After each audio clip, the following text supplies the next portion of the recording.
Okay, you can kind of see what I've done here. This post here is concreted in because it's a corner post or a stay post. You can see I put a bolt through here, through the holes, instead of what the ties do is they just kind of butt it up and put a bit of wire around it, which doesn't do any bloody good at all, because the moment you put strain on that post, this strainer post will just slide up the post.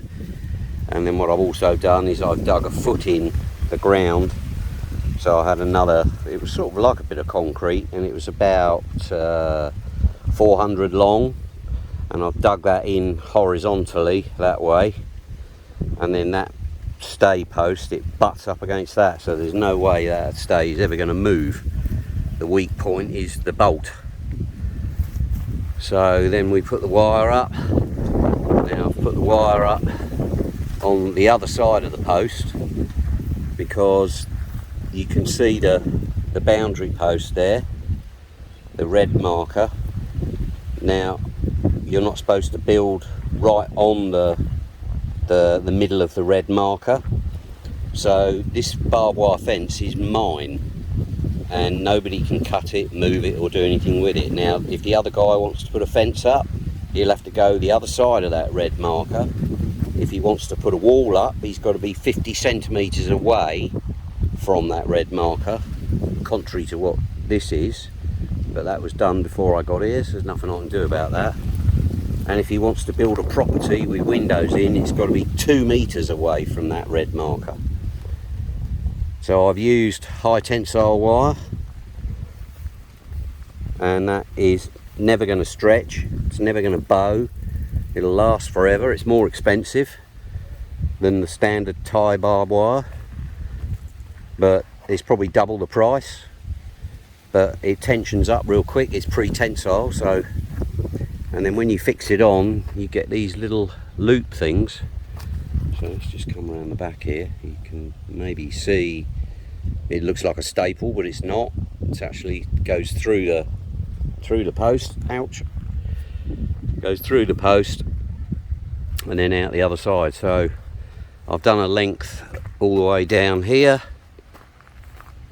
Seems a bit odd putting barbed wire on the other side of the fence. Being a farmer, I was so used to putting it on my side of the fence to keep the stock in, if you see what I mean. But being on that side of the fence, it keeps the stock out from coming into my land. When I say stock, I mean animals. So yeah, I've gone down to here, and then I've just got that length to do. I did bring from the UK with me a wire tensioner, which makes life considerably easier. I'll show you what I mean when I do this bit of fence.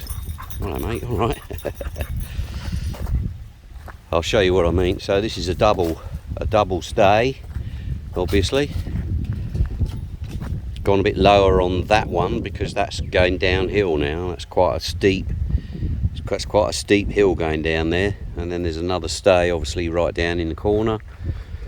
So when you look at the boundary marker, which is here, you can see along the line there I'm to the left of the boundary marker, which is how it's supposed to be.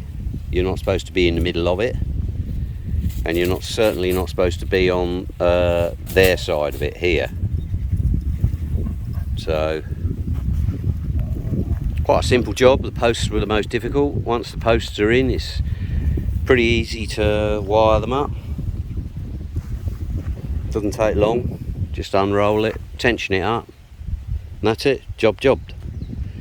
So you can see down the bottom here we've planted quite a few plants. We've got loads more to plant down the bottom. So we're just busy planting plants, but we did get a bit of rain. We're getting little tiny bits of rain, but nothing really of any significance. As you can see by the ground here, it's just dry as a bone and it's like concrete. But hey ho.